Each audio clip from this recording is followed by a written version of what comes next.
అందరికీ నమస్కారం. నేను మీ సుప్రజామర్. Welcome back to Reddy traditional kitchen. ఈరోజు రెసిపీ వచ్చేసి టేస్టీగా ఉండే పక్కా పల్లెటూరు స్టైల్లో ఉండే దోసకాయ ముక్కల పచ్చడి. ఇది చాలా టేస్టీగా ఉంటుందండి. ఈ రెసిపీ మొత్తం రోట్లో దంచి తయారు చేస్తామండి. కాబట్టి రోట్లో దంచడం వల్ల చాలా టేస్టీగా ఉంటుంది. వేడి వేడి అన్నంలో నెయ్యి వేసుకొని ఇలా పచ్చడి వేసుకొని తింటే 1-2 ముద్దలు ఎక్కువగానే లాగిస్తారండి. ఇప్పుడు వీటిని ఎలా తయారు చేయాలో ఈ వీడియోలో తెలుసుకుందాం. వీటి గురించి తెలుసుకోబోయే ముందు మీరు ఎవరైనా ఫస్ట్ టైం మన ఛానల్ చూస్తున్నట్టయితే ప్లీజ్ సబ్స్క్రైబ్ చేసుకోండి. లేట్ చేయకుండా వీడియోలోకి వెళ్ళిపోతాం. ముందుగా వీటి కోసం ఒక మీడియం సైజు దోసకాయను తీసుకుందాము. ఇలా తీసుకున్న దోసకాయను వాటి యొక్క పై తొక్కను తొలగించుకోవలసి ఉంటుంది. ఈ విధంగా వాటి యొక్క పై తొక్కను తొలగించుకోవాలి. ఇలా తొలగించుకున్న తర్వాత ఇప్పుడు వీటిని వాటర్లో బాగా క్లీన్ చేసుకుందాము.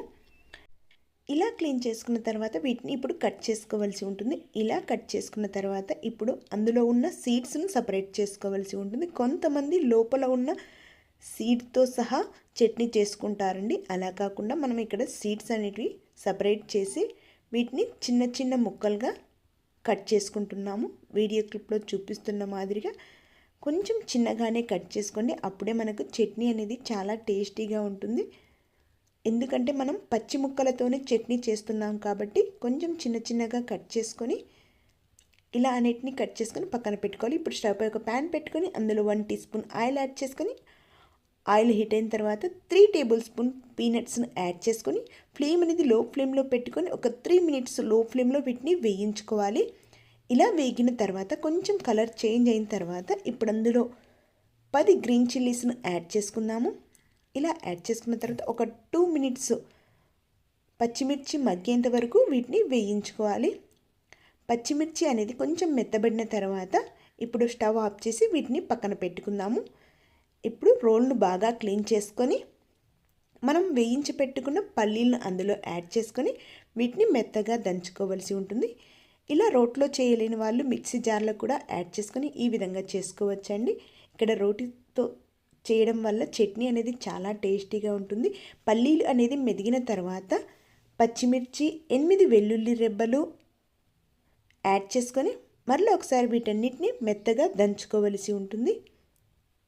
ఈ విధంగా దంచుకున్న తర్వాత ఇప్పుడు అందులో 1 టీ స్పూన్ జీలకర్రను యాడ్ చేసుకుందాము. అలాగే చిన్న లెమన్ సైజ్ అంతా చింతపండును నానబెట్టి అందులో యాడ్ చేసుకొని టేస్ట్కి సరిపడంత సాల్ట్ని కూడా యాడ్ చేసుకొని మరలా ఒకసారి వీటన్నిటిని మెత్తగా దంచుకోవలసి ఉంటుంది. ఈ విధంగా మెత్తగా దంచుకున్న తర్వాత ఇప్పుడు మనం ముందుగానే కట్ చేసి పెట్టుకున్న దోసకాయ ముక్కలను అందులో యాడ్ చేసుకొని ఒకసారి వీటన్నిటిని బాగా దంచుకోవలసి ఉంటుంది. మరీ ఎక్కువ మెత్తగా కాకుండా కొంచెం కచ్చపచ్చగా దంచుకోండి. అక్కడక్కడ తినేటప్పుడు దోసకాయ ముక్కలు మనకు తగులుతూ ఉండాలి. కాబట్టి మరీ ఎక్కువ మెత్తగా దంచుకోకుండా దోసకాయ ముక్కలు కచ్చపచ్చగా దంచుకోవలసి ఉంటుంది. ఇలా దంచుకున్న తర్వాత వీటన్నిటిని ఒక ప్లేట్లోకి సపరేట్ చేసుకుందాము. ఇక్కడ వీడియోలో చూపిస్తున్నాను, దోసకాయ ముక్కలు అక్కడెక్కడ అలాగే ఉండాలండి. సో ఈ విధంగా దంచుకొని పక్కన పెట్టుకోవాలి. ఇప్పుడు ప్యాన్లో 1 టేబుల్ స్పూన్ ఆయిల్ యాడ్ చేసుకొని 1 టీ స్పూన్ శనగపప్పు, 1 టీ స్పూన్ మినప్పప్పు, 1/2 టీ స్పూన్ ఆవాలు, 2 ఎండుమిరపకాయలు, 1/2 టీ స్పూన్ పసుపును యాడ్ చేసుకుందాము. ఇలా యాడ్ చేసుకున్న తర్వాత అలాగే కొన్ని కర్రీ లీవ్స్ని కూడా యాడ్ చేసుకొని పోపు అనేది వేయించుకోవలసి ఉంటుంది. పోపు అనేది వేగిన తర్వాత మనం ముందుగానే దంచి పెట్టుకున్న దోసకాయ పచ్చడిని అందులో యాడ్ చేసుకొని ఒకసారి బాగా కలుపుకోవలసి ఉంటుంది. ఇలా కలుపుకున్న తర్వాత ఫ్లేమ్ అనేది లో ఫ్లేమ్లో పెట్టుకొని ఒక 2 మినిట్స్ వీటిని మగ్గనిచ్చుకుందాము. అంతేనండి, ఎంతో టేస్టీగా ఉండే పక్కా పల్లెటూరి స్టైల్ దోసకాయ ముక్కల పచ్చడి అనేది రెడీ అయినట్లేండి. చాలా టేస్టీగా ఉంటుంది. వేడి వేడి అన్నంలో కాస్త నెయ్యి వేసుకొని ఇలా దోసకాయ ముక్కల పచ్చడి వేసుకొని తింటే టేస్టీగా ఉంటుందండి. చాలా సింపుల్గా టేస్టీగా ఎలా తయారు చేయాలో ఈ వీడియోలో తెలుసుకున్నారు కదా.